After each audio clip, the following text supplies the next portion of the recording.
सुमन सहाय जी, युद्धवीर जी और मंच पर उपस्थित सभी सम्मानित दिनेश जी, बीजू कृष्णन जी, माननीय अध्यक्ष जी और सभागार में उपस्थित सभी हमारे सम्मानित किसान बंधु, जो परिस्थिति और समय है वो सामूहिक रूप से चिंता का विषय है। बीज से लेके बाजार तक पूरी प्रक्रिया पर सामूहिक रूप से दुनिया के साम्राज्यवादी ताकतें, दुनिया के कॉरपोरेट व्यापारी और सरकार में शामिल चंद लोग सामूहिक रूप से हमला किया है। कोई एक विषय पर हमला नहीं है, यह सभी विषयों पर हमला है। मैंने कहा बीज से लेके बाजार तक, उसमें पेस्टिसाइड भी है, उसमें बिजली भी है, उसमें व्यापार भी है। ये सामूहिक रूप से हमला हुआ है एक साथ, और हम विषम परिस्थितियों में हैं। जो हालत हुए हैं, जो अमेरिका का जो ट्रेड डील से पहले हम लोग डॉक्टर साहिबा से हम लोग बीज विधेयक पर चर्चा कर रहे थे। मैं सांसद होने के नाते हर लोगों को एक दायित्व तो होता है कि वो एक संसदीय कमेटी होती है, उसका मेंबर बनते हैं लोग।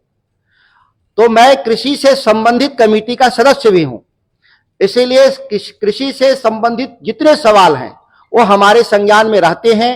वह अनाज उत्पादन करने वाले किसान हो या पशुपालक समाज हो या फल सब्जी का कारोबार पैदा करने वाले लोग हों, तो जितने तरह के किसान हैं, मछली उत्पादक किसान, सभी तरह के, और सामूहिक रूप से हमला हुआ है। इसको हम लोग बोलते हैं साम्राज्यवादी हमला। यह केवल देश के भीतर से नहीं हमला हुआ है, यह विदेशी ताकतों का भी जब सह मिला है, दोनों एक साथ हमला किए हैं। जो अमेरिका का जो कानून पास हुआ है, ये सिर से पानी ऊपर गया तब। इससे नीचे काम हो रहे थे हमारे खिलाफ। 3 कृषि कानून पास हुए जिसके खिलाफ आप लोगों ने लड़ा था। लड़ाई में पार्लियामेंट के भीतर सरकार कही थी कि हम एक कमेटी बनाएंगे आपके हितों की रक्षा के लिए। आंदोलन इसी आश्वासन पर आप वापस आए थे। वह कमेटी कहां है आज? कोई नहीं जानता देश में। आप किसी से भी पूछ लीजिए, वह कमेटी कहीं है ही नहीं आज के दिन में। ना वो कमेटी चल रही है, ना उसका कोई रिपोर्ट है। तो आखिर किसानों को धोखा दिया गया। और मैं दावे के साथ सत्यापित तरीके से इस कॉन्स्टिट्यूशन क्लब से मैं कह रहा हूं, अगर जरूरत पड़ेगा तो संसद के भीतर भी मैं एफिडेविट देने को तैयार हूं। अगर सरकार चाहे तो मेरे पर मानहानि दावा करे, क्योंकि उस कमेटी के एक वरिष्ठ अधिकारी से कल मेरी मुलाकात है। मैंने उससे पूछा, मैं नाम नहीं लेना चाहता, वो किसानों के विरोधी आदमी है। फिर भी आप पूछेंगे कि अपने विरोधियों से क्यों मिलने गए? मैं इतने ही बात पूछने गया था कि ये बताओ कि वो क्या हुआ। तो सीधे कहा, कौन कमेटी, कैसी कमेटी? कोई बैठक नहीं हुआ। जो बैठक एक हुई, उसके जो निष्कर्ष है वो हम लोगों ने कूड़े में फेंक दिया, और सरकार हमको पूछ नहीं रही। हालांकि वो सरकार समर्थक लोग थे। किसानों ने तो मना कर दिया था कि हम अपना प्रतिनिधि नहीं देंगे, आपकी कमेटी लेवल प्लेइंग नहीं है, किसानों के हित में बात नहीं रखेगा, बहुमत हमारा नहीं है, इसीलिए उस कमेटी में हम नहीं रहेंगे। लेकिन जिसकी बहुमत था, उन्होंने क्यों नहीं रिपोर्ट दिया? दूसरी बात उन्होंने कहा, जो कि थोड़ा सा चर्चा किसान आंदोलन का इसलिए मैं कर रहा हूं कि वो एक सरकार के जो लोग हारे हुए थे वो चुप नहीं बैठे, वो दूसरे तरीके से पुनः हमारे कृषि व्यवस्था पर हमला कर रहे हैं। लोगों ने कहा कि बिहार सबसे गरीब राज्य है, जिस राज्य से मैं आता हूं, जहां किसानों की माली हालत सबसे खराब है, सबसे कम आमदनी है, और सबसे ज्यादा बिहार के लोग पलायन करके पंजाब हरियाणा के खेतों में भी काम करते हैं और गुजरात महाराष्ट्र के फैक्ट्रियों में भी काम करते हैं। लेकिन वहां पर क्या है?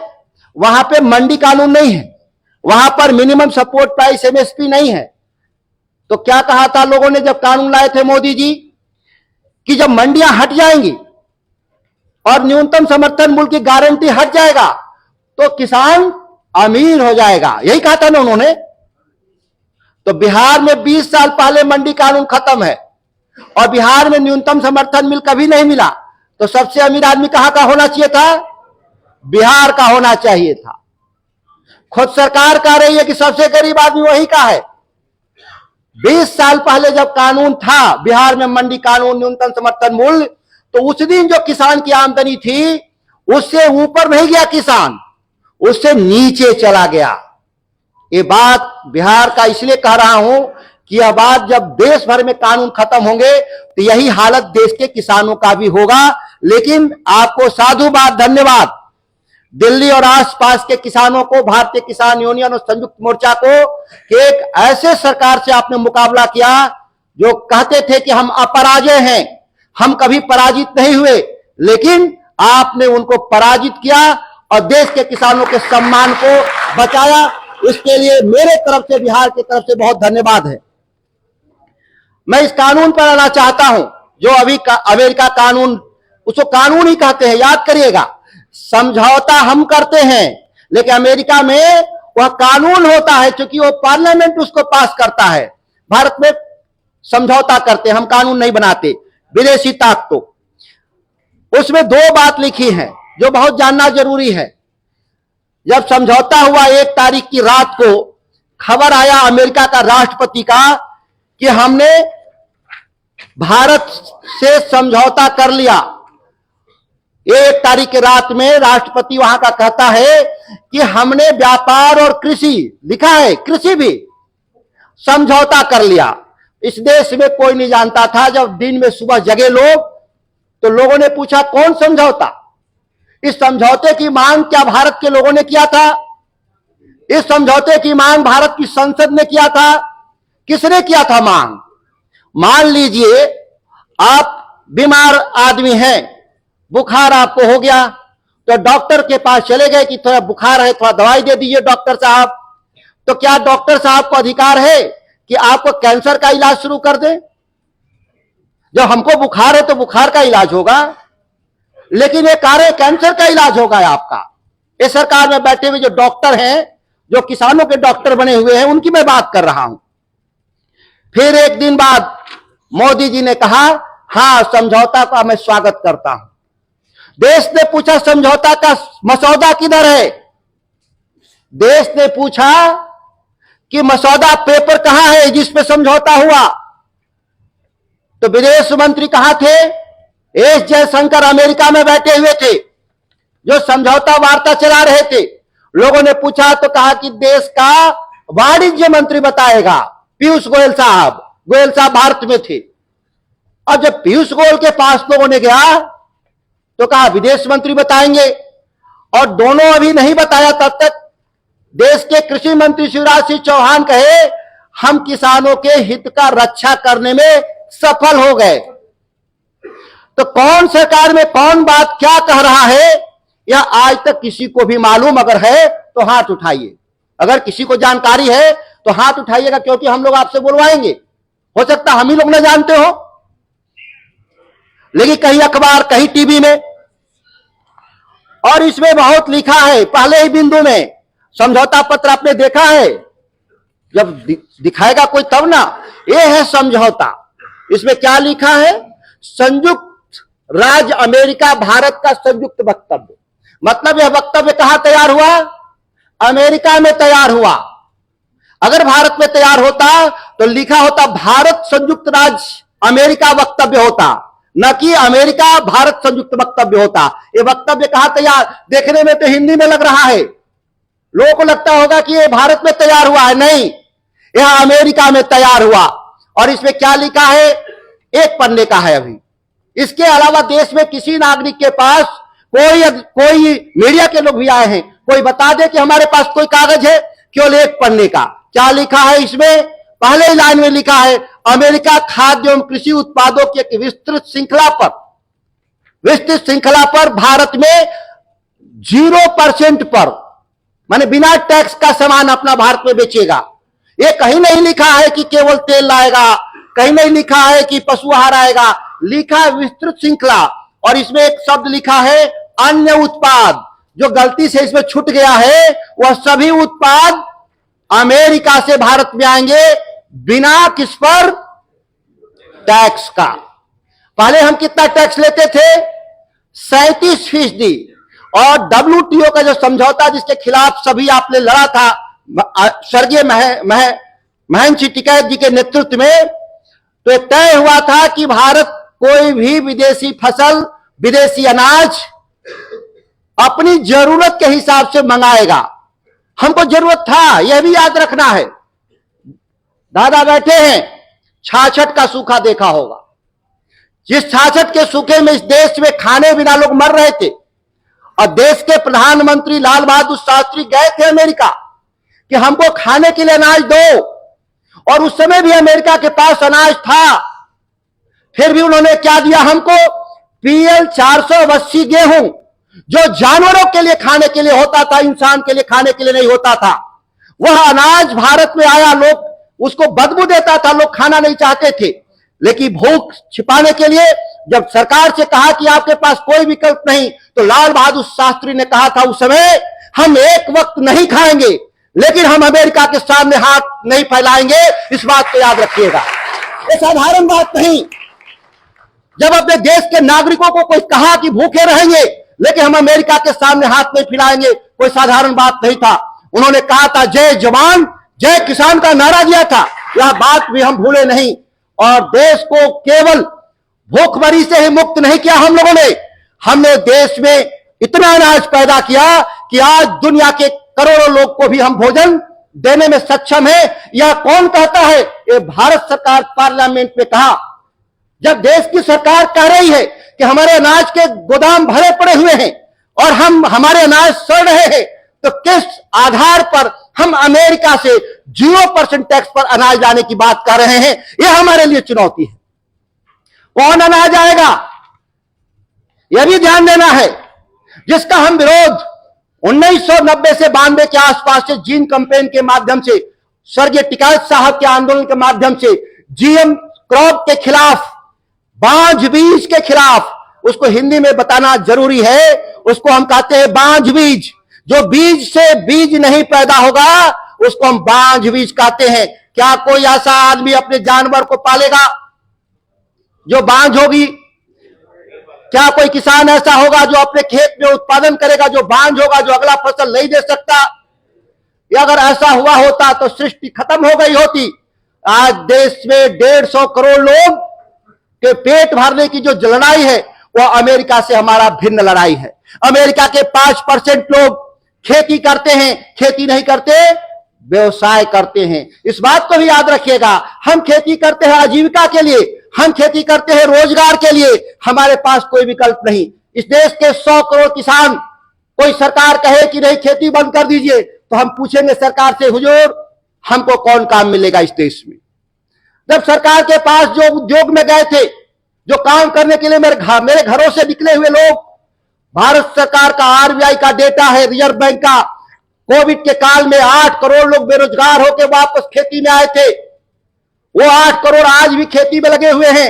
जो पहले 100 करोड़ लगे थे वो तो लगे ही लगे हैं। 8 करोड़ लोग, नए लोग खेती में आए, उद्योग छोड़ करके लेबर के रूप में गए थे काम करने के लिए, लेकिन सरकार ने कोई मदद किया? उन 8 करोड़ लोगों को कोई रुपया दिया? तो अमेरिका के लोग तो 5 करोड़ लोग खेती करते हैं। 5 करोड़ नहीं खेती करते, 1.5 करोड़ लोग खेती करते हैं। तो 1.5 करोड़ का खेती बंद भी हो जाए अमेरिका में तो 1.5 करोड़ को घर में बैठा के खिला सकता है अमेरिका। ये भारत में 5 किलो सरकार अनाज देती है 80 करोड़ लोग को। क्या 5 किलो अनाज से इस देश के नागरिकों का पेट भरेगा?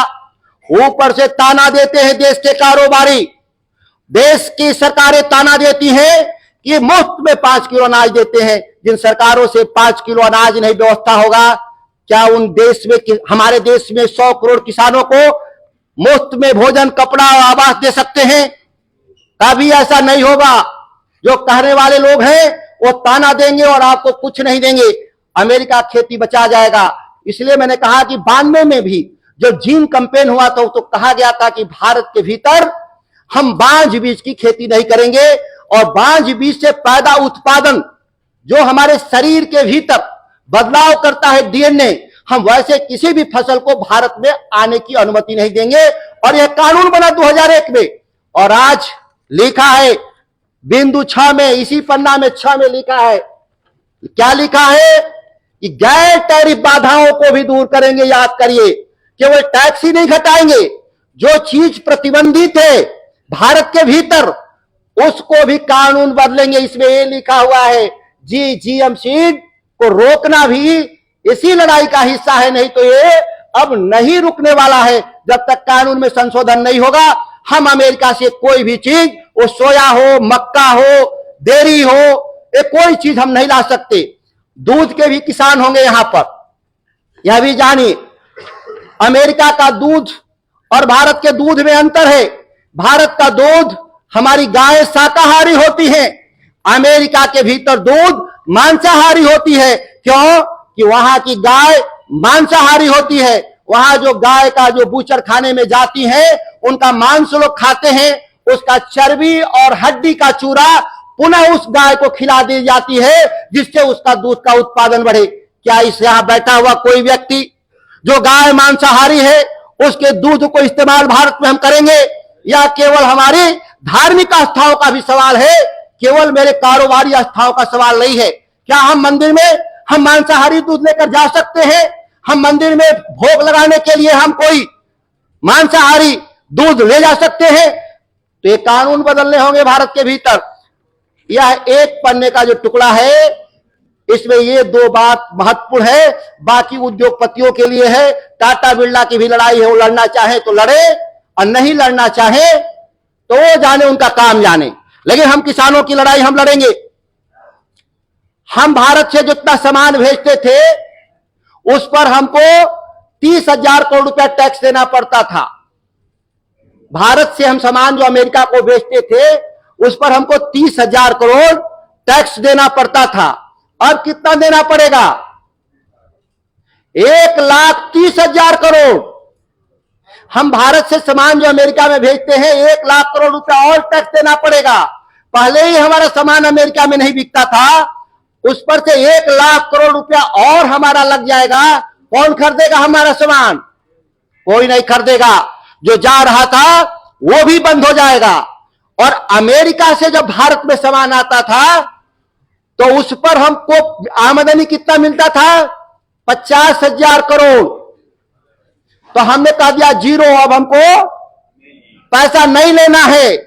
भारत सरकार कहती है कि हमारे पास पैसे नहीं है एमएसपी लागू करने के लिए, लेकिन 50,000 करोड़ अमेरिका के सामान पर माफ करने के लिए पैसा कहां से आपके पास आ गया? ये सवाल है कि नहीं? इस बात को याद रखिएगा। और केवल 50,000 करोड़ तब है जब हम 40 बिलियन डॉलर का सामान मंगा रहे हैं, 4 लाख करोड़ का। और अमेरिका ने क्या कहा है? हर साल 100 लाख करोड़ का सामान लेना होगा हर साल। तो उस पर कितना हमको पैसा छोड़ना पड़ेगा? 1,00,000 करोड़। बताइए, सामान अमेरिका में बनेगा, प्रोडक्शन अमेरिका में होगा, भारत के लोग उपयोग करेंगे और टैक्स नहीं लगेगा। यहां अमीर आदमी के लिए छूट मिला है, ये भी याद रखिएगा। हम गरीब आदमी हैं, हमको देना पड़ेगा। अमेरिका अमीर आदमी है, उसको नहीं देना पड़ेगा। ये कौन लड़ाई है दुनिया में? ये गैर बराबरी की लड़ाई है अर्थव्यवस्था का, इसको याद रखिएगा। और एक तीसरा भी शर्त है इसमें। क्या शर्त है? कि आपको रूस से तेल नहीं लेना पड़ेगा। ये भी बात कही गई है। रूस से कोई हम महंगा तेल लेते थे क्या? सबको मालूम है सबसे सस्ता तेल हमको रूस देता था। हमारे ट्रैक्टर में डीजल चाहिए, हमारे मोटरसाइकिल में पेट्रोल चाहिए, लेकिन आज देश में महंगा भी बेचा जा रहा है। दुनिया में जहां सस्ता है उससे नहीं लेकर हम महंगा लेकर महंगा बेचेंगे, उससे भी देश को 1,00,000 करोड़ का घाटा होगा। कुल मिला के कितना घाटा हुआ? 3,00,000 करोड़। और इस देश में उत्तर प्रदेश राज्य के आमदनी भी 3,00,000 करोड़ नहीं है, 3,00,000 करोड़ नहीं है। इस बात को याद रखिएगा। जो सबसे बड़ा राज्य है उत्तर प्रदेश, वहां पर भी 3,00,000 करोड़ रुपया राज्य सरकार की आमदनी नहीं है। वहां पे हम 3,00,000 करोड़ रुपया मोदी जी और ट्रंप साहब की दोस्ती में गंवा दे। दो व्यक्तियों की दोस्ती के लिए 3,00,000 करोड़ की कीमत, ऐसा तो हम लोगों ने कभी नहीं सुना। हम लोग दोस्ती में उपहार देते रहे हैं। हमारे घर पर आता है तो उसको कपड़े देते हैं, हम दूसरे के घर पे जाते हैं तो वस्त्र मिलता है। लेकिन पूरी संपत्ति नहीं लिखी जाती। कौन यहां किसान है जिसके घर पे मैं जाऊंगा तो अपनी पूरी संपत्ति मुझे लिख देगा? कोई है किसान? तो फिर इस देश में बैठे हुए प्रधानमंत्री हुक्मरान को यह बात क्यों नहीं समझ में आती है? इसलिए कि जब से एपस्टीन फाइल खुली हुई है, दुनिया में, देश में रोज नए दस्तखत हो रहे हैं। लोगों की चरित्रहीनता की कीमत पर देश गिरवी रखा जा रहा है। मैं इस सभा के जरिए कहने के लिए तैयार हूं, व्यक्तिगत तौर पर सरकार को लगता है कि मैं कुछ कर रहा हूं तो मुझ पर कार्रवाई करिएगा, मैं कार्रवाई झेलने के लिए तैयार हूं।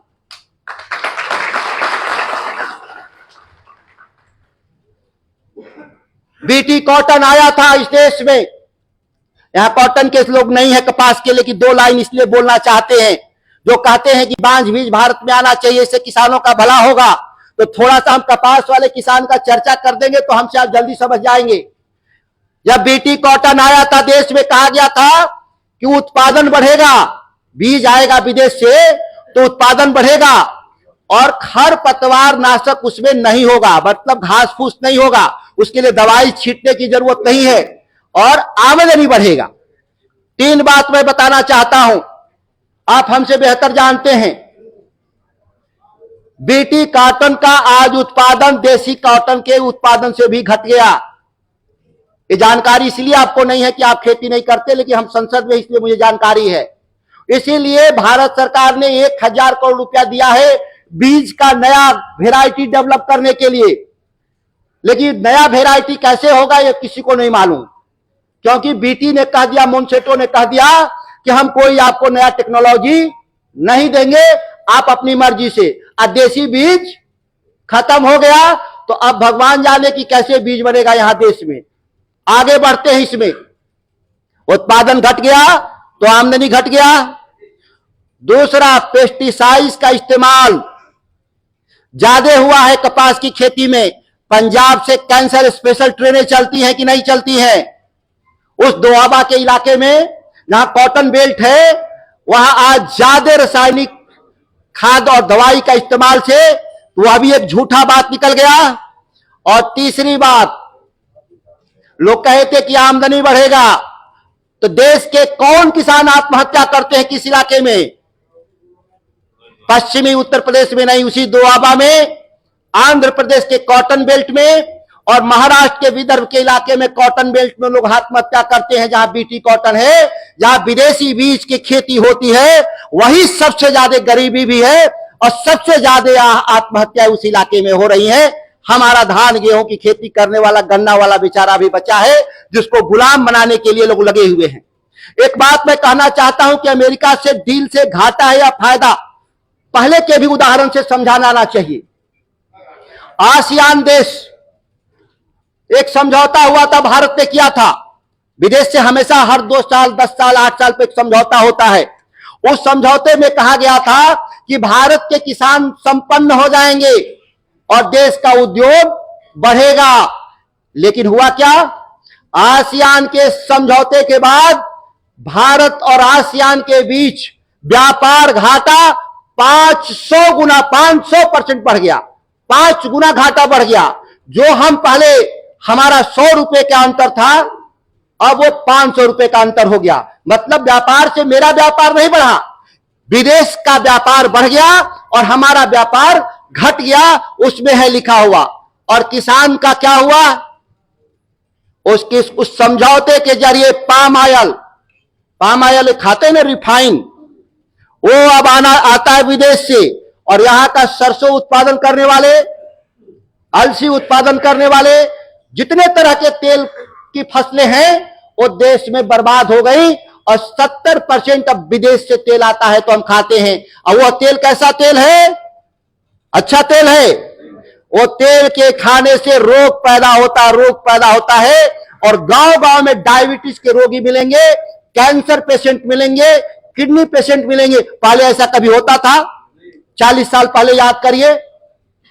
एक समझौता आसियान से करते हैं, पाम ऑयल जो खाने का तेल और रबड़, 2 चीज आया इस भारत के भीतर सस्ता। रबड़ से केरल के किसान मारे गए और तिलहन के किसान इस देश भर के मारे गए। तो समझौता जब भी आता है एक आपदा के रूप में भारत में आया है, याद करिएगा। यह भी एक समझौता आपदा से कम नहीं है, इस बात को मैं बता रहा हूं। अमेरिका डील से 10 दिन पहले यूरोप से भी डील हुआ था, पढ़े थे आप लोग, अखबार में छपा था। हम लोग जब समझौता हुआ तो अखबार में छपा कि भारत में शराब सस्ता बिकेगा और मर्सिडीज सस्ता बिकेगी। भाई, इस देश में मर्सिडीज और शराब पीने वाले कितने लोग हैं? 1%। तो देश में समझौता होता है 1% लोगों के लिए, जिनको मर्सिडीज पे चढ़ना है, जिनको वाइन पीना है, शराब जो अंगूर से बनता है। तो भारत का अंगूर उत्पादन करने वाले का कौन पिएगा? कोई पिएगा? जो काजू से बनता है तो यूरोप से आ रहा है सस्ता। तो भारत के किसान जो महाराष्ट्र से लेकर गोवा तक जो काजू के खेती करने वाले लोग, अंगूर की खेती करने वाले लोगों का जो बाई प्रोडक्ट है शराब, जिसको वाइन कहते हैं, वो नहीं बिकेगा। और कितना रुपए लागत आई उसका?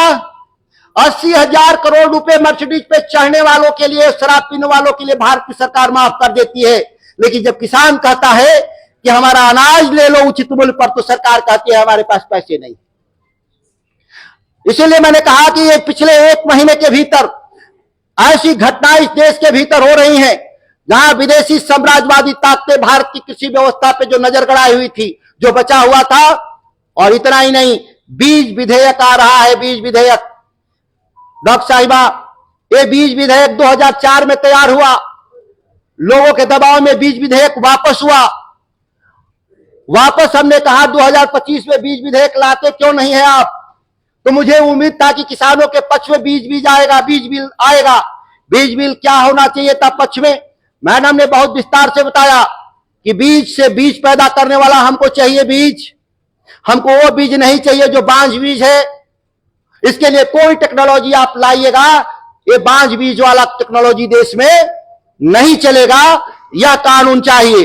दूसरी बात मैडम ने कहा कि उसकी कीमत निर्धारित होना चाहिए। सरसों का बीज बिहार में 1100 रुपए केजी, 1100 रुपए पैकेट नहीं, 1100 रुपया केजी सरसों का बीज पायनियर कंपनी, मुंसेटो कंपनी बिहार के बाजार में इस साल बेची है। 700 रुपए केजी मक्का का बीज और ताइवानी तरबूज का बीज इस देश में इस साल कंपनी का रेट 1 लाख रुपए केजी था और बाजार में बिका कितने रुपए का? 2 लाख रुपए केजी का बीज बिका इस देश के भीतर। यह क्या न्यायपूर्वक व्यवस्था है? हम 1 किलो तरबूज के बीज में कितनी खेती करेंगे कि हमको 2 लाख रुपए केवल बीज के चुकाने पड़ेंगे? तरबूज तो भारत में भी पहले होता था, ऐसा तो नहीं है कि उसमें कोई सोना चांदी का कोई कंटेंट उसमें निकलेगा। खाने वाला ही निकलेगा ना, कोई सोना चांदी तो निकलेगा नहीं। चांदी भी तो 2 लाख रुपए किलो मिलते हैं। कौन ऐसा फसल इस देश में पैदा होगा जो 2 लाख रुपए केजी बिकेंगे? ऐसा कानून, ऐसा इस बार देश में हो रहा है। तो बीज का दाम भी निर्धारित होना चाहिए। हमारे गांव देहात में जब ये बीज कंपनियां नहीं थी तो क्या खेती नहीं होता? 10,000 साल से पुरानी हमारी खेती व्यवस्था है। हम जंगलों से निकल करके सभ्य मानव बनने की पूरे इतिहास में, तो क्या ये रिसर्च इंस्टीट्यूट नहीं थे? तो क्या देश और दुनिया के लोग खेती नहीं करते थे या वो खाने बिना मरते थे? हजारों फसलों की वैरायटी हमारे पूर्वजों ने हमको, लाखों फसलों की वैरायटी भारत को हमारे पीढ़ियां दर पीढ़ियां लोग उत्तराधिकार में दिया है, जिसका उन्होंने कोई पैसा नहीं लिया था। और आज कह रहे हैं कंपनियां कि हम हर साल बीज के नए पैसे लेंगे, हम नए बीज देंगे, लेकिन हर साल नए बीज देंगे। ये नहीं कि इस बीज से हम दूसरा बीज पैदा कर लेंगे, मतलब हर साल हमको पैसे देने होंगे। कौन सरसों पैदा होगा 60 रुपए किलो से ज्यादा बिकेगा? 6,000 रुपए क्विंटल से तो ज्यादा सरसों कभी नहीं बिकता। तो उसका बीज कैसे बिकेगा? 1,10,000 रुपया क्विंटल, जो 6,000 रुपया क्विंटल बिकता है उसका बीज 1,10,000 रुपए क्विंटल। ये कहां की न्याय व्यवस्था है? पहले भी हमारे गांव में सब लोग बीज नहीं रखते थे, सबके पास व्यवस्था नहीं था, क्योंकि झोपड़ियों में बीज सुरक्षित नहीं रह सकता। उसको बखार कोठिला में लोग बीज रखते थे बचा करके।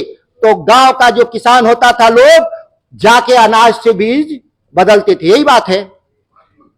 तो कितना अनाज देते थे हम लोग बीज के बदले?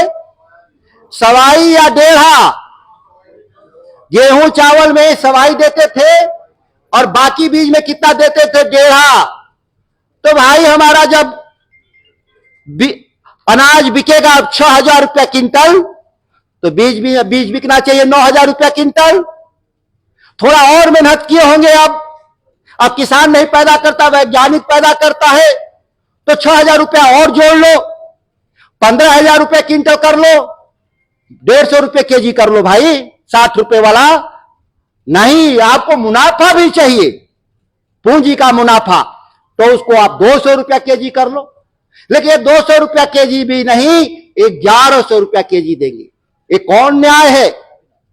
और भारत सरकार कहती है कि हम मिनिमम सपोर्ट प्राइस नहीं देंगे, लेकिन कारपोरेट बीज पैदा करेगा तो सपोर्ट प्राइस छोड़िए, मुनाफा उसको देंगे, और मुनाफा के ऊपर भी मुनाफा देंगे। यह व्यवस्था इस देश में कानून के जरिए किया जा रहा है।